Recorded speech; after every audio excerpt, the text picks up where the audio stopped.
All content written, developed, and produced by Perry de KOYA. Ho, ho, ho! Hello, Jim. Are you still there? Yes, I am. I just switched through the board so you can hear me better. Okay. All right. I'm going to record this and get it cleaned up, and we'll present it. Okay, let's get started. Okay. Welcome to KOYA 88.1 FM special presentation. We have a special guest on the line, Jim Thompson. How are you doing, Jim Thompson? Perry, great to talk to you. Thank you. I'm honored at being on your station because I know what you did to get it on, and that's nice to be part of it. Thank you. A little bird told me that you are about to retire from the Live with JT. Can you fill us in on what that's about? Well, I had hoped, Perry, that I would have someone prepared to replace me.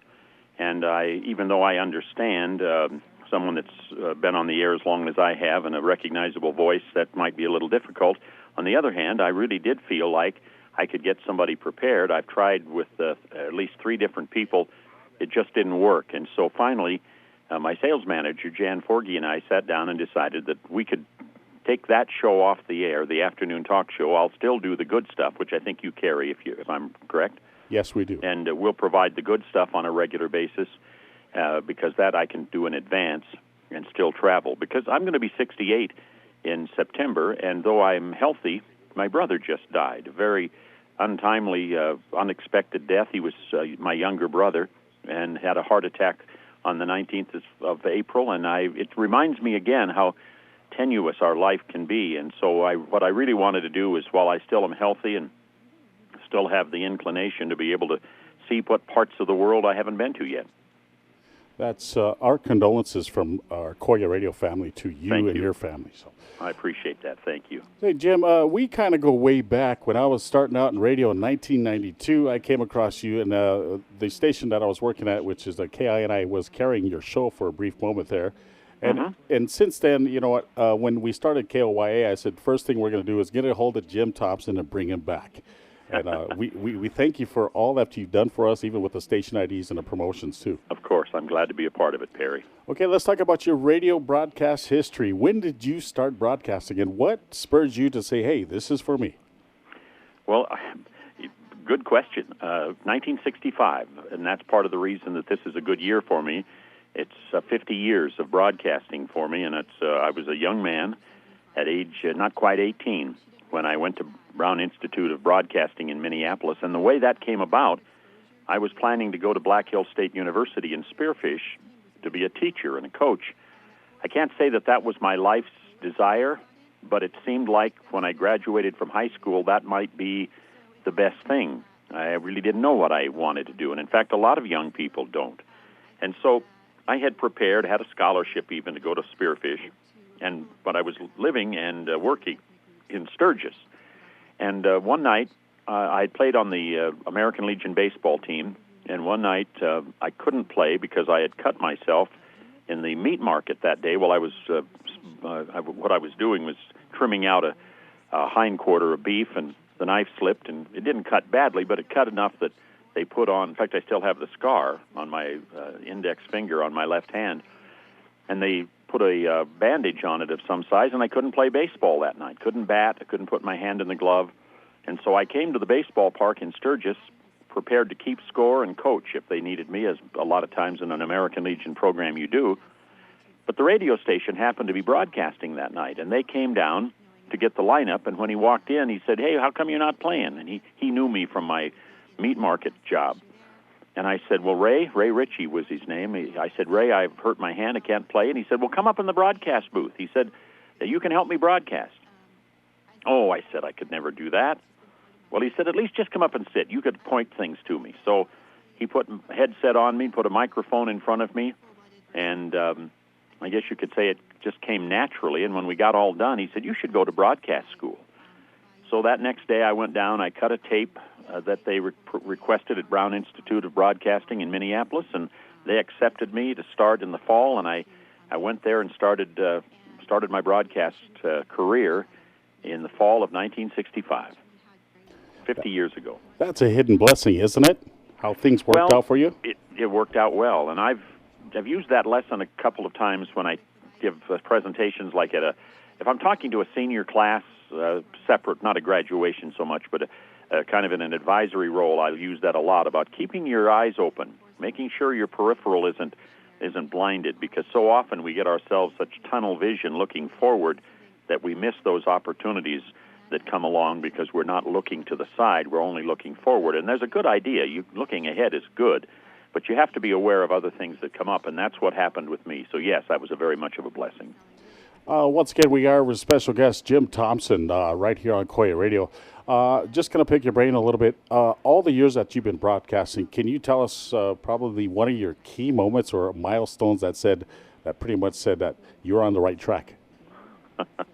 Well, my gosh, I knew. I'll say this: one day when I first started, my very first job was in Valentine, Nebraska, at KVSH. And that was I'd been to broadcast school, so it would have been the summer of '66. And I was still a young man, obviously, still not sure, was I any good? Do people listen?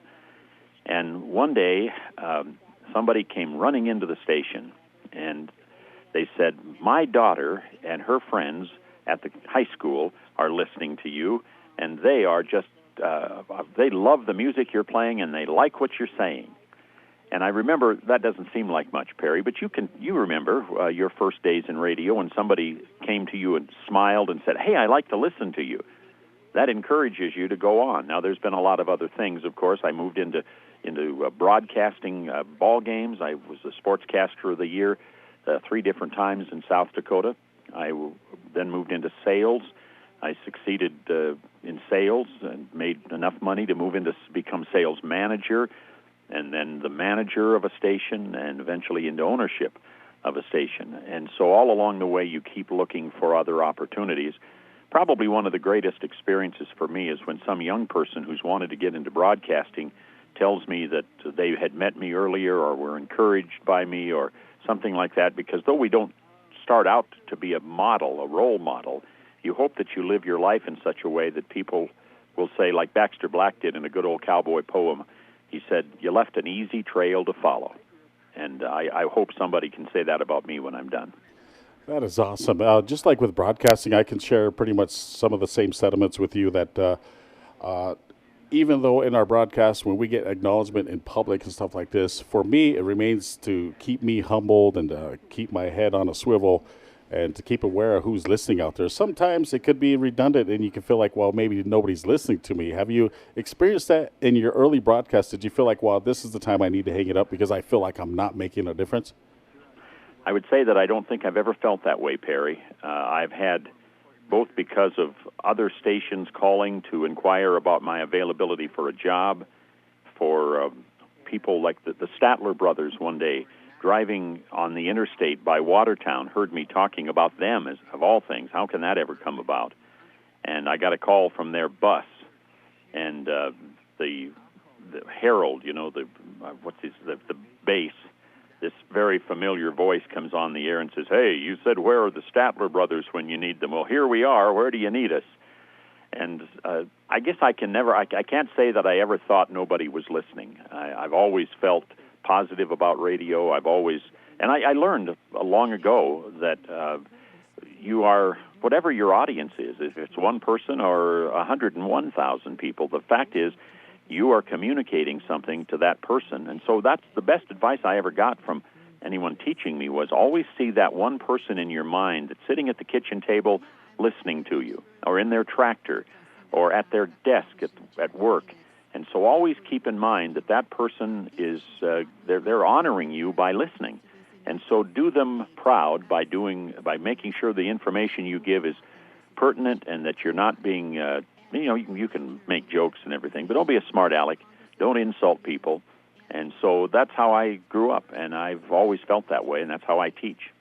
That's amazing that you brought that up, because as we're broadcasting here at KOYA, we have no windows. We're just imagining who we're talking to.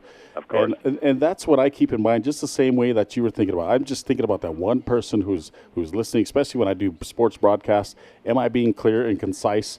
That always keeps me in check.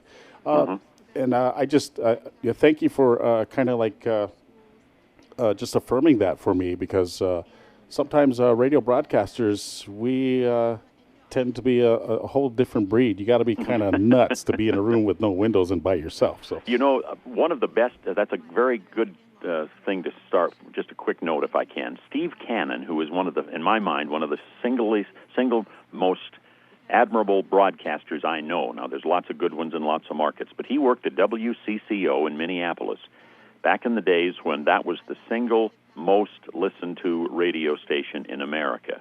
They had 50% of the audience in any poll. That was before the vast FMs and all of that came around. But they were a big AM in Minneapolis, covered all of the state for the most part. And Steve Cannon did an afternoon program, and he did several voices. And he was in maybe 3 stories below ground. I mean, it was amazing how deep that building in downtown Minneapolis went where their broadcast studios were. He had no windows, as you just indicated. And yet I'll never forget one day listening to him, knowing that he's in this basement. And he said he was talking to one of his alter egos, and I'm not sure, Morgan Mundane, I think, was a sportscaster voice that he used occasionally. And he said, well, Morg, look out the window. Boy, the wind's blowing in downtown Minneapolis today. Look across the street. You see that beautiful blonde lady walking there, and she's trying to keep her skirts down? Wow, she has beautiful legs. Can you just imagine watching that? He said, and Morgan says, hey, Rook, you know, you've got to have a little more, be a little nicer about that. Well, he said, how can I help it? That's a beautiful lady with beautiful legs, and the wind's blowing her skirt up around her hips, and boy, that's beautiful, he said. Now, I knew he was in the 3rd floor down from the basement, and yet he painted that picture so elaborately that you could just picture, and I bet you did too, as I'm telling that story, you pictured that woman walking across the street, the wind blowing her skirts up, and how he's enjoying, and I didn't take it in any way as being dirty. He was just admiring her legs, and I loved the picture that he painted, and to me, that was always my example, my idea of what I wanted to do. I wanted to paint a picture. In fact, I've often used on my current program, and you may have heard me say this is color radio. And those of you if you've got the old-fashioned black and white, that's all right, it'll work. My ideas will come across in black and white, too. Yeah, get people, let their imaginations work. This is the great theater of the mind. Yeah, I had a fellow broadcaster. We do the broadcast of the high school games, and he says, well, here's the color commentator. He's going to bring you color HD radio. Here's what they're wearing on the basketball court. So, yeah, we just described. So, Jim, let's get back to your years in broadcasting. I know there's been some historic moments in the nation and in the world. What was the most iconic one that you covered and you kind of had a little difficulty with it? Maybe the JFK assassinations or a Reagan assassination attempt, or maybe the 9/11. Can you share with us? Well, of course, all of those, that's good. I guess nothing like that comes to mind because primarily I've worked in small market radio, as you do. And as a result, most of what we get, if we're on the board, is actually secondhand because someone else is either reporting it via our network affiliation, or in the old days when we had the teletype. When people remember, you walk into the radio station and the teletype is clicking. And I can tell you that without naming a specific thing, one of the things I really miss is that teletype, because when I would sign on the radio in the morning and go through, and we called it clearing the wire, you would really have the first view after whoever in the Associated Press or United Press International would write that story. You would have the first view of being able to know it before your audience did. And I always felt very privileged. I loved the morning. It was dark outside.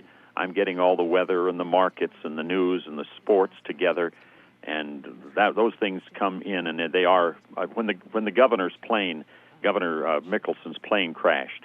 I wasn't on the air. As a matter of fact, I was playing poker at the Dakota Sioux Casino up north of Watertown in a poker tournament, and the local TV was on out of Sioux Falls, and they announced it. And I can tell you my feeling was to get up and leave the poker tournament. I didn't because it was a tournament, but that's how it made me feel as a broadcaster. Yeah, it's like when I hear tragic news or anything here at KOYA, especially with that Sandy Hook and the elementary children, that really hit me to a point where I had to pause, and pretty much I was about ready to cry on the radio.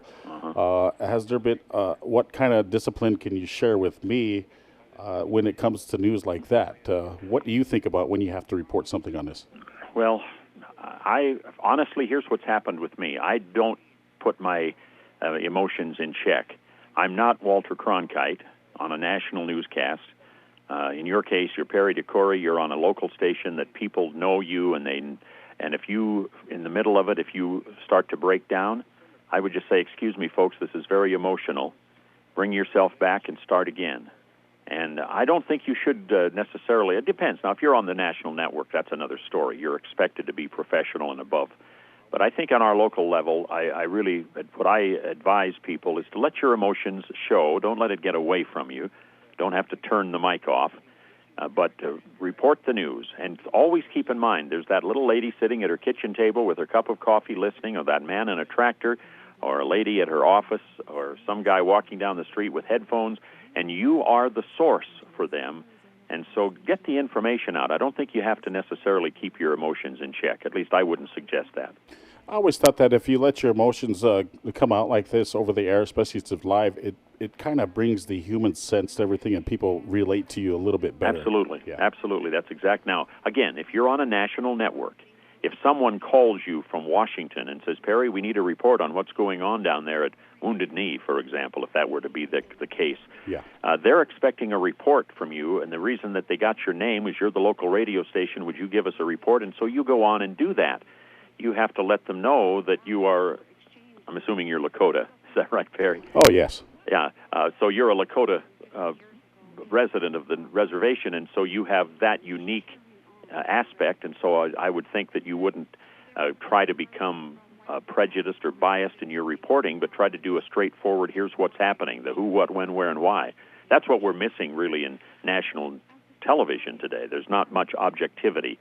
Everything is so subjective because it depends on what network you're on and whether you're for the president or against the president, whether you're a liberal or a conservative. I don't even remember hearing those terms when I was growing up in broadcasting. Nobody even thought about it. We had our responsibility to be equal and fair, and we were. But then the government said, okay, you don't have to do that anymore, and so everybody quit doing it. It amazed me how fast broadcasters quit being fair and balanced. And that's one thing I wanted to bring up with you, too, as well. It's like I remember back in the day, in the 70s and 80s, it wasn't such a statement to say, you're Republican, you're Democrat, and this is our views and this and that. Now these days, it seems like it's just taking off and getting out of hand. So we could probably talk about that on a different subject right now. We'll just save that for later. Yeah. Anyway, we're a special guest with special guest Jim Thompson right here, and let's talk about your retirement. It's coming up, and what are you planning to do with your retirement? Well, I'll thank you for asking. As a matter of fact, one of the reasons I wanted to retire was I want to see my family. I like steer roping, single steer roping and rodeo, and I intend to go see my granddaughter's graduation in Tulsa, Oklahoma, and that'll be at the end of May, but I'll have the program covered on those days. And then on Father's Day, actually it's after Father's Day, it's going to be the 19th, I'm going to Tulsa, Oklahoma, and then on up to Pawhuska for the Ben Johnson Memorial. And I'll be there for a single steer roping with my friend Rod Hartness. I'll jump in his outfit and travel with him. We'll go to Pecos, Texas. We'll end up in Prescott, Arizona, come back to Belle Fourche for the July 1st show. On the 3rd of July, we'll be in Spokane, Washington for a steer roping, and then on the 7th, come back to Sheridan, Wyoming for a steer roping, and there may be one or two jackpots along the way. So that's one very big deal that I like that. Those rodeo cowboys have been my friends for a long time. I've been announcing rodeo for 40 years, since 1976, so almost 40 years, I guess, since I started. I have a gold card as a retiree from the Professional Rodeo Cowboys Association. So I get to go and just watch, just be with and I've done that in the past, but every announcer should have a chance to do that, and so I'm lucky to do it. And then, Perry, something that I have done, I grew up on a ranch, and so going to town was a challenge. My dad was a worker, and I grew up working and liked it. I like the work ethic. I appreciate that, but I never saw much of the world, thought the world was way too big. And then one day when I got older, I realized it was up to me, and so I started traveling, and I've been to Europe. And I've been to England, and I've been to Scotland, and I've been to Ireland, and then I took another trip of all three, the UK trip, I called it. Went to 5 countries, including Wales and France, and, of course, to Mexico and Canada. And I tried to get to as many states. Delaware, to my knowledge, is the only state I haven't been in. And I've tried to travel so I could see the world, and I'm going to continue to do that. I'm going back to Ireland this winter. In October, I'm going to spend 2 months in Ireland. I love Ireland, and the town particularly is Kinsale, which is south of Cork, in County Cork, on the southern shores, right on the ocean in Ireland. And so I have a house rented for 2 months. I've got some of my friends that'll be coming over to share some time with me as well. And so, yeah, I'm looking forward to doing that. I'd like to see New Zealand. I'd like to see the Scandinavian countries. I'm not sure from where else. I'd like to go back to San Antonio. I love the River Walk in San Antonio. I'm a baseball fan, so there are 9 baseball parks yet that I haven't seen, including Washington and Atlanta, the 2 teams in Florida. Haven't been to Cleveland, Cincinnati, or Pittsburgh, and I haven't been to Oakland. So I intend to, not all this summer, but I do have a planned trip with my grandson. He lives in Las Vegas, and so he and I will go to see Oakland play sometime in September. And I hope to go with my son sometime in August to see Washington and Atlanta, possibly. We have to work out the details. And then I've got friends all over the country that I'll probably call and say, hey, you want to go to a baseball game with me? So those are some of the things I want to do, as well as visiting my daughter in Nevada and my son and his family in Oklahoma. And the world's a big place, and it's nice to be able to get out and see it. Wow, it sounds like you are starting a bucket list. Well, I've never called it that, but there are things I'd like to do. Mm-hmm. And I remember I've got a very good friend who, in fact, we play poker every Thursday night at my house, and he's been part of my life for 20 years, and a dear friend. And one day when I was telling him about my upcoming trips, he said, oh, I wish I could do that. And I said, well, John, what's keeping you from doing that? I said, what would you like to do? Oh, I want to see the rainforest. I said, well, then go to your travel agent and find out. What does it cost? Where do I go? What's the circumstance? So you have something to plan. And I'd say that to your audience. You want to travel? Name the place. Go talk to somebody about the cost. Figure out what it's going to take to be able to do it. And I found out that my imagination was big enough, and I'm not rich by any stretch of the imagination. I just have learned how to save, put money away for these trips, and it makes a world of difference. And as I've gotten older, I'm especially appreciative that I put money away that I could travel on.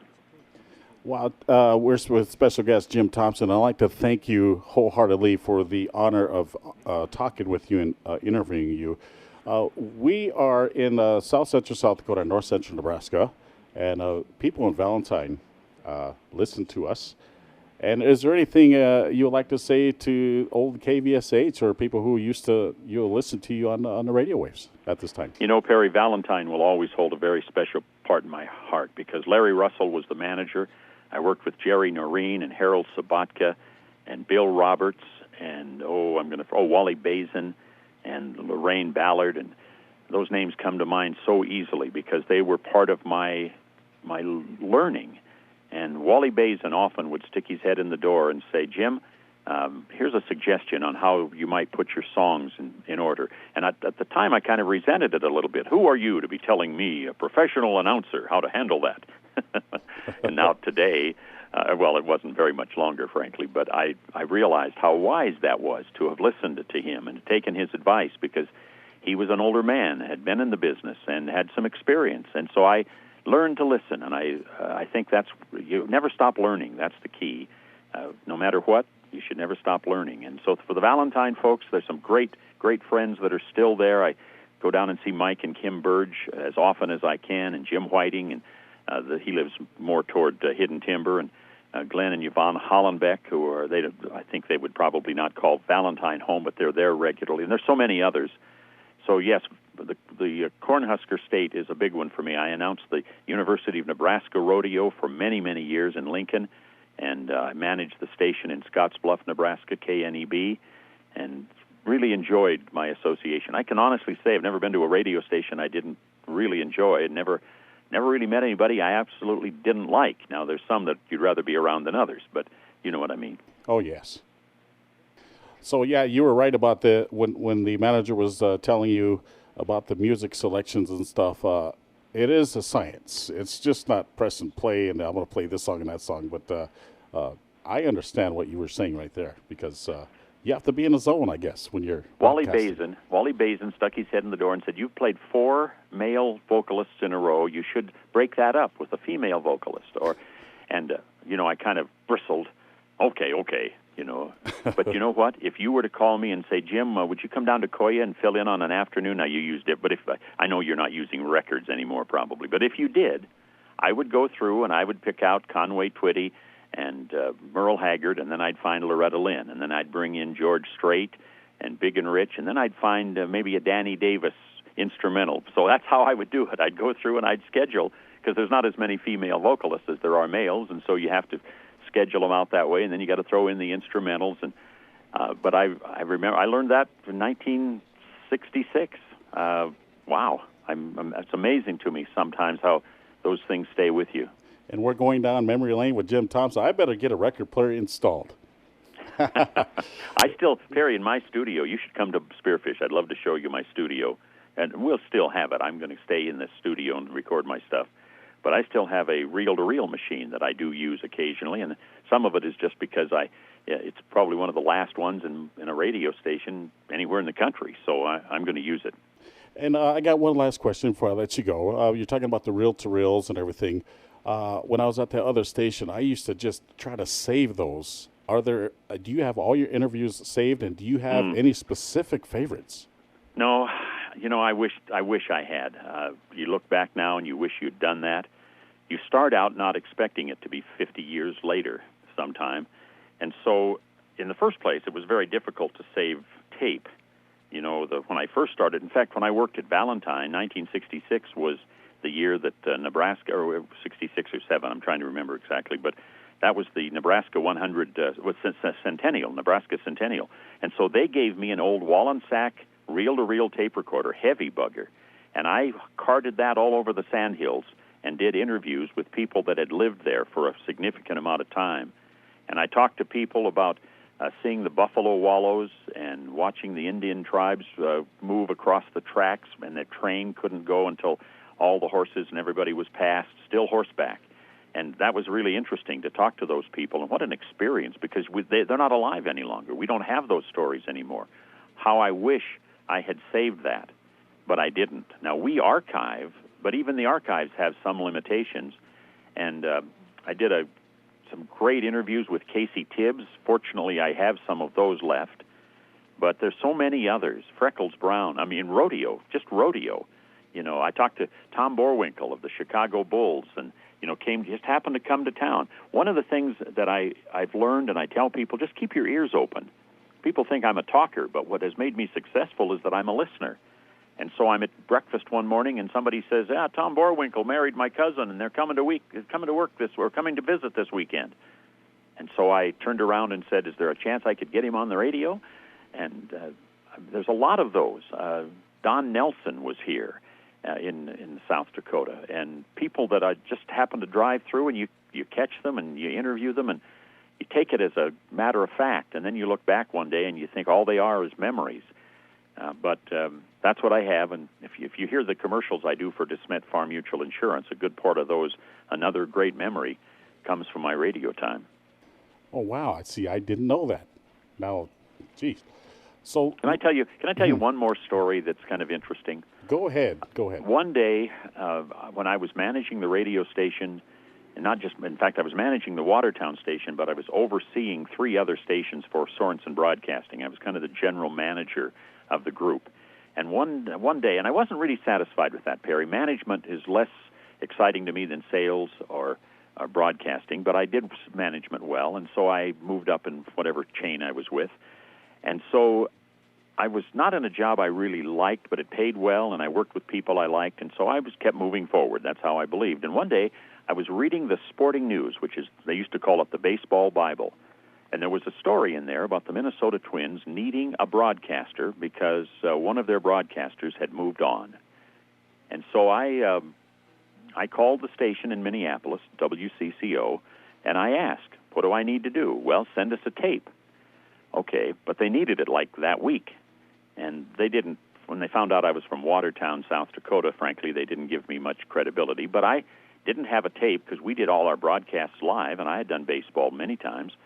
So I went to the studio, and I just took a most recent baseball box score, and I did a play-by-play for about 3 innings, just recreating the game. I didn't use sound effects or anything. I just said, next batter up is Perry DeCory. First pitch, he lines it to right. It's going to go clear to the wall. He's a rounding second. Here he comes to third. There's a throw, and he's safe at third. So I did that, sent it to them, and promptly forgot it. And several weeks later, this was in January, several weeks later, I get a call from WCCO that I am one of the 4 finalists to be the Minnesota Twins broadcaster. Wow. And I needed to do an interview then about everything. Well, they were surprised. I found out later from someone who'd been in the meeting when they listened to my tape. They had been listening to broadcast voices from Dallas and from Baltimore and from Los Angeles and Chicago. And so they were all sounding alike, and they said, hey, here's this kid from South Dakota. Let's put him on. That'll give us some comic relief before we have to go on to the big boys.